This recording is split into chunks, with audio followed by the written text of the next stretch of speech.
உன்னை அறிந்தால் உலகத்தில் போராடலாம். இது கவியரசரின் தெய்வ வாக்கு. இந்த வாக்கிற்கு இணங்க இளம் வயதிலேயே அவர் தன்னை அறிந்தார், தனக்கான பாதையை வகுத்தார், தனக்கான கல்வி சாம்ராஜ்யத்தை உருவாக்கினார். அந்த வகையில் அடிப்படையில் இவர் பொருளாதாரம் பயின்றிருந்தாலும் பொதுமக்களின் வாழ்வாதாரம் நோக்கியே எப்போதும் சிந்தித்த பெருமகன். அதனால்தான் தான் பிறந்த வேலூரை கல்வியாளர்களின் வெற்றியூராக மாற்ற வேண்டும் என்பதற்காகவே அந்த எண்ணத்தோடு விஐடி சாம்ராஜ்யத்தை இங்கு உருவாக்கி இருக்கிறார். கல்வி சேவையாற்றி வரும் கல்விக்கோ விஸ்வநாதன் ஐயா அவர்கள் இதோ இந்த அரங்கில் தலைமை உரையாற்ற உங்கள் முன் கண்ணதாசனோடு தன்னுடைய அன்பையும் நட்பையும் இந்த அரங்கில் பகிர்ந்து கொள்ள வருகிறார். ஊரிஸ் கல்லூரிக்கு வருவது என்பதே எனக்கு தாய் வீட்டுக்கு வருகிற மாதிரி. நான் இங்கே தான் படித்தேன். நான் படிக்கும்போது தான் இந்த காபாலே கட்டி முடிக்கப்பட்டது. நான் முதல் ஏறிய மேடையே இந்த மேடை தான். மாணவனாக ஒரு 70 ஆண்டுகளுக்கு முன்னால் 1955 நான் இங்கே வந்து நானும் புலவர் பதுமனாரும் சேர வந்தோம். அவங்க அப்பா என்னை சேர்த்து இவரை கூப்பிட்டு போயிட்டார். இவர் போய் இஸ்லாமிய கல்லூரிக்கு போய்விட்டார். நான் ஊரிஸ் கல்லூரியில் இருந்தேன். இந்த ஊரிஸ் கல்லூரியுடைய வரலாற்றிலேயே முதன்முறையாக ஒரு பெண் முதல்வராக இருப்பது இப்போது தான். இதுவரையில் 120 ஆண்டுகளில் கிடையாது. அவருக்குடைய வாழ்த்துக்களை தெரிவித்துக் கொள்கிறேன். அதிக நேரமில்லை, ஆனாலும் மாணவ செல்வங்கள் வந்திருக்கிறீர்கள். கண்ணதாசனை பற்றிய சில குறிப்புகளை எல்லாம் உங்களுக்கு சொல்ல வேண்டும் என்று விரும்புகின்றேன். அவரோடு நெருங்கி பழகுகின்ற வாய்ப்பு எனக்கு கிடைத்தது. இங்கே கொஞ்சம் பேருக்கு தான் இருந்திருக்கலாம், சில பேர் உண்டு. நம் ஊருக்கு அவர் சிஎம்சி மருத்துவமனைக்கு வருவார்கள். நான் அவரை அழைத்து வந்து பொதுக்கூட்டமும் நடத்தியிருக்கிறேன். அது மட்டுமல்ல, அவர் கவிதை எழுதும்போது பக்கத்தில் உட்கார்ந்து கவனிக்கின்ற வாய்ப்பும் எனக்கு கிடைத்தது. ராயப்பேட்டையில் ஒரு விடுதி, என்ன பேர் இது, ராயப்பேட்டையில் ஒரு ஹோட்டலில் தங்குவார். கவிதா ஹோட்டல் என்று பெயர். அங்கே போகும்போதெல்லாம், சென்னைக்கு போகும்போது அவரை போய் அங்கே தான் பார்ப்பேன். அங்கே அவர் கவிதை எழுதியெல்லாம் இன்னும் என்னால் மறக்க முடியாமல் இருக்கிறது. அவர் உண்மையை அப்படியே பேசுபவர். அதை பற்றி மறைச்சி பேசணும், அது யாரையாவது பாதிக்குமா, எதை பற்றியும் கவலைப்படாதவர். அவருடைய கவிதைகள்லேயே ரொம்ப பிடிச்ச எனக்கு அதுதான். போற்றுவார் போற்றட்டும், புழுதிவாரி தூற்றுவார் தூற்றட்டும், தொடர்ந்து செல்வேன், ஏற்றதொரு கருத்தை எனதுள்ளம் என்றால் எடுத்துரைப்பேன், எவர்வரினும் நில்லேன் அஞ்சேன். இதுதான் கண்ணதாசன். அப்படிப்பட்ட உறுதி பெற்றவர். அது தன்னை பற்றி தான் இருந்தாலும் கவலைப்பட மாட்டார். ஒரு முறை சொன்னார், ஒரு சம்சாரத்தோடு இருப்பவனெல்லாம் சிவனை கும்பிடுங்கள், 2 சம்சாரம் வச்சவங்கெல்லாம் முருகனை கும்பிடுங்கள், 2க்கு மேலே எம்மாதி இருந்தால் கண்ணனை கும்பிடுங்கள்னாரு. அவருக்கு 3 சம்சாரம். அது வெளிப்படையெல்லாம் மறைச்செல்லாம் பேச மாட்டார். அவர் ஒரு வித்தியாசமானவர். அவருடைய கவிதை என்ன 54 ஆண்டுகளிலேயே போய்விட்டார். நம்மோடு இருந்திருக்க வேண்டும். இப்பொழுது இருந்தால் 98 வயசு அவருக்கு, முடிஞ்சு 99 நடக்கும். நாம் அவரை இழந்து விட்டாலும் அவர் கவிதைகள் நம்மோடு என்றைக்கும் வாழ்ந்து கொண்டிருக்கும், தமிழ் உலகத்திலேயே வாழ்ந்து கொண்டிருக்கும். அவரை பற்றிய சில கருத்துக்களை அல்லது அவரை பற்றிய விவரங்களை மாணவ செல்வங்கள் வந்திருக்கிறீர்கள், நீங்கள் அறிந்து கொள்ள வேண்டும் என்று நான் விரும்புகின்றேன். அறிஞர் அண்ணா அவர்கள் கட்சியை துவக்கிய போது திராவிட முன்னேற்றக் கழகத்தில் தன்னை இணைத்து கொண்டார். அது 1949. அதில் இருந்து 1961 வரை அண்ணாவோடு பயணித்தார்கள். 1957 தேர்தலில் சட்டமன்ற தேர்தலையும் போட்டியிட்டார்கள். ஆனால் வெற்றி பெற முடியாமல் போய்விட்டது. 61 கருத்து வேறுபாடு ஏற்பட்டு ஈவிகே சம்பத் அவர்களும் நம்முடைய கவியரசர் அவர்களும் தனி கட்சியை துவக்கினார். தமிழ் தேசிய கட்சி என்று பெயர்.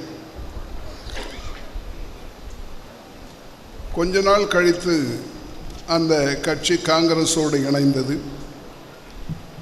காமராஜர் அவர்களோடு பயணித்தார்கள். காங்கிரஸ் கட்சி இரண்டாக பிளவுபட்ட போது இவர் காமராஜரோடு தான் இருந்தார். பெருந்தலைவர் காமராஜர் மறைவுக்கு பின்னால் தான் இந்திரா காந்தியை ஆதரித்தார். இது அரசியல் ரீதியாக. தமிழ்நாட்டிலே அவருக்கு எல்லா தலைவர்களையும் பிடிக்கும். ஒரு தலைவர் சொன்னார், கண்ணதாசன் திட்டினா கூட அதை கேட்கறதுக்கு நல்லா இருக்குன்னு. அது மாதிரி பேசக்கூடியவர். அவர் புரட்சித் தலைவர் எம்ஜிஆரை கடுமையாக விமர்சனம் செய்து கொண்டிருந்தார். அவர் ஆட்சிக்கு வந்த பிறகு கூட 1977 ஆட்சிக்கு வந்தார்கள். அப்பொழுது கூட அவரை விமர்சித்து கொண்டிருந்தார். ஆனால் அதை பற்றி அவர் கவலைப்படாமல் 1978 நேராக வந்து இவரிடத்தில் நான் சொல்வதை நீங்கள் ஏற்றுக்கொள்ள வேண்டும் என்று சொல்லி உங்களை அரசவை கவிஞராக நியமிக்கிறேன் என்று 78 அரசவை கவிஞராக முதல்ல பொறுப்பேற்றார் நம்முடைய கவிஞர் அவர். அவர் என்றோடும் நம்மோடு வாழ்ந்து கொண்டிருக்கிறார் என்று நான் சொன்னேன். திரைப்படத்துறையிலே கவிதைகளிலே அவர் திரைப்படத்துறையில் போன பிறகு அந்த கவிதைகளே மாறிவிட்டன. கிட்டத்தட்ட 24 படங்கள், 25 திரைப்படங்களிலே நடித்திருக்கிறார், எழுதியிருக்கிறார், தயாரிப்பாளராகவும் இருந்திருக்கின்றார். அவருடைய பட்டியலை, அவருடைய படைப்புகளை நீங்கள் அறிந்து கொள்ள வேண்டும். கவிதை நூல்கள் வந்திருக்கின்றன, காப்பியங்கள் 10 எழுதப்பட்டிருக்கின்றன, சிற்றிலக்கியங்கள் 9 வந்திருக்கின்றன, கவிதை நாடகமாக கவிதாஞ்சலி என்று ஒன்று வந்திருக்கிறது. 2 நூல்களை மொழிபெயர்ப்பு செய்திருக்கிறார்கள். 27 புதினங்களை எழுதியிருக்கிறார்கள். 10 சிறுகதைகளை எழுதியிருக்கிறார்கள். தன் வரலாறு என்ற பெயராலே வனவாசம், மனவாசம், நீங்கள்லாம் படிக்கணும். அதெல்லாம் ரொம்ப கலைஞர் அவர் ரொம்ப நெருக்கமாக இருந்தவர்கள், ஒருவரோடு ஒருவர். அதெல்லாம் அந்த காலத்தில் எழுதியிருக்கிறார்கள். அதில் தன் வரலாறு என்று 4 தொகுதிகள் வந்திருக்கின்றன. கட்டுரைகள் 31 தொகுதிகளாக வந்திருக்கின்றன. சமயம் சார்ந்த தொகுப்புகள் தான். இந்து மதத்தை பற்றிய அர்த்தமுள்ள இந்து மதம் என்று 10 தொகுதிகளை எழுதினார்கள். அதோடு இயேசு காவியத்தையும் எழுதி முடித்தார்கள். நாடகங்கள் 3 எழுதப்பட்டிருக்கின்றன. உரை நூல்கள் 11 வந்திருக்கின்றன, உரை எழுதியது. பேட்டிகளின் தொகுப்பு 2 வந்திருக்கிறது. வினாவிடை தொகுப்பு 2 வந்திருக்கிறது. 45க்கு மேற்பட்ட திரைப்பட பாடல்களை 1958 தொடங்கி அவர்கள் எழுதி முடித்திருக்கின்றார். நான் இதெல்லாம் உங்களுக்கு சொன்னதற்கு காரணம், ஏதாவது நேரம் கிடைக்கும் பொழுது அவருடைய நூல்களை கொஞ்சம் எடுத்து நீங்கள் படிக்க வேண்டும்.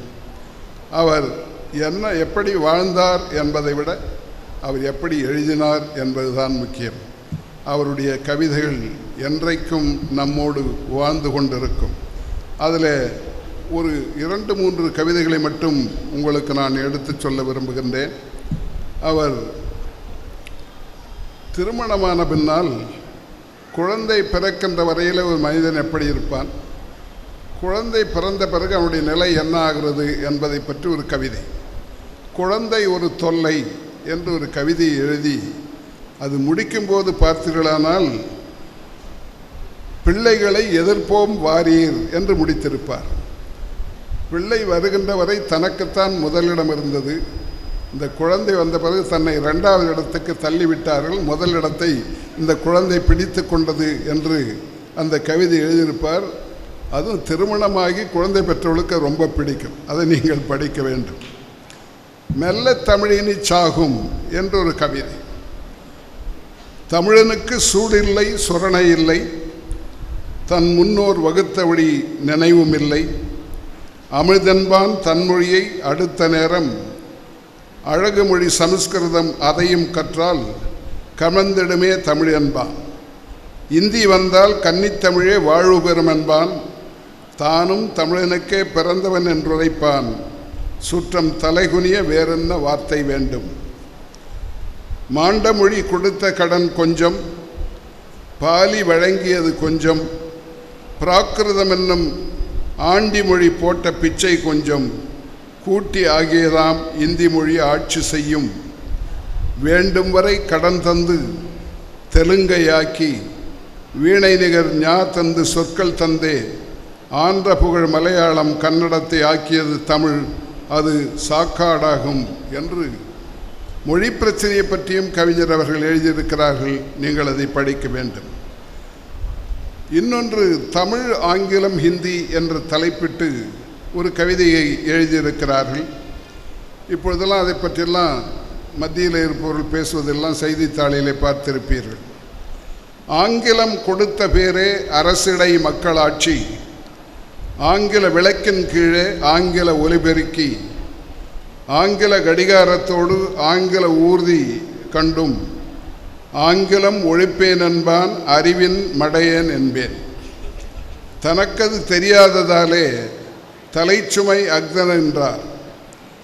இனிப்பது வடநாடாளும் இந்தி மொழி என்கின்றார் தோழா, எனக்கவர் இதயம் கூறும் இயல்மொழி தெரியும் அன்னார், தனக்கென வடவர் வாழ்த்தை தான் விடைகின்றார் ஆமாம் என்று ஆங்கிலத்தை பற்றி, ஆங்கிலம் நமக்கு தேவை என்பதை பற்றியும் சொல்லி, ஆங்கிலம் வாழுமாயின் அறிவுலக அனைத்தும் வாழும், பாங்குறம் தமிழும் அங்கே பண்புடன் செழிக்கும், என்னை தீங்குளார் புகுத்தும் ஹிந்தி தீப்படும் தமிழர் வாழ்வை ஆங்கிலம் வளர்க்கும் போதே அன்னை தமிழும் வாழ்வாள் என்று சொல்லி ஆங்கிலம் நமக்கு முக்கியமானது என்பதையும் குறிப்பிட்டு மொழி பிரச்சனை பற்றியும் கண்ணதாசன் அவர்கள் அன்றைக்கு எழுதியிருக்கிறார்.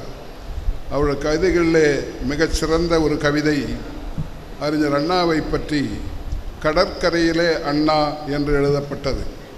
நீங்கள் அதை நிச்சயம் படிக்க வேண்டும். மங்கையின் சிரிப்பினுள்ளே வாலிப கவர்ச்சி தேங்கும், வாணிகர் சிறப்பினூடே வாணிப திறமை தேங்கும், பொங்குமென் அருமை அண்ணா புலவனின் சிரிப்பினுள்ளே சங்கமும் தமிழும் நாட்டு சனத்திரள் யாவும் தேங்கும், கண்படு தூரம் மட்டும் காளையர் கூட்டம் என்றும் மண்படு கடலோரத்தில் வடதலை பெருக்கம், அங்கு பன்மொழியான் எங்கள் பைந்தமிழ் அமுதச் சொல்லான், தன்படை பெருக்கத்தால் இத்தாரணி சிறுக கண்டான் என்று எழுதியிருக்கிறார்கள். கடற்கரையிலே அண்ணா என்ற தலைப்பை பற்றி அவர் முடிக்கும்போது, வீசுமென் தென்றல் போலும் வெண்ணில ஒளியே போலும், காசரு மலரின் மேவும் கவின்மலை மணமே போலும், பாசமும் அறிவும் சேர்க்கும் பனிமொழி அடுக்கை வாரி, வீசினான் பல பேர் அஃது பாட்டென விளம்பி போனார் என்று அண்ணாவுடைய பேச்சை பற்றி மிகச்சிறப்பாக கவியரசர் அவர்கள் எழுதியிருக்கிறார்கள். இப்படிப்பட்ட அருமையான கவிதைகளை எல்லாம் நீங்கள் கொஞ்சமாவது படிக்க வேண்டும் என்று நான் கேட்டுக்கொள்கின்றேன். இந்த கம்பன் கழகத்திற்கு என்னுடைய நன்றியை தெரிவித்துக் கொள்கிறேன். ஊரிஸ் கல்லூரி இதுவரையில் பாரதிதாசன் கண்ணதாசன் விழாவை கொண்டாடியதா என்று தெரியாது, ஆனாலும் இது நல்ல வாய்ப்பாக இது அமைந்திருக்கின்றது. 100 ஆண்டு விழாவை தமிழ்நாட்டிலேயே நம்முடைய மாவட்டம்தான் மிகச் சிறப்பாக கொண்டாட வேண்டும் என்று நான் கேட்டுக்கொள்கிறேன். இன்னும் ஓராண்டுகள் இருக்கின்றது. அதற்கு தமிழ் இயக்கமும் சேர்ந்து பொதுச் செயலாளர்களும் வந்திருக்கின்றார்கள்.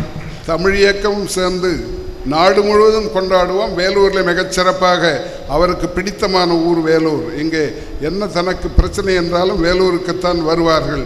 அப்படிப்பட்ட வேலூரில் நாம் அவருக்கு முக்கியத்துவம் தர வேண்டும், நாம் அதை கொண்டாட வேண்டும், மாணவ செல்வங்களுடைய கவிதைகளை படிக்க வேண்டும் என்று கேட்டு விடைபெறுகின்றேன். நன்றி, வணக்கம்.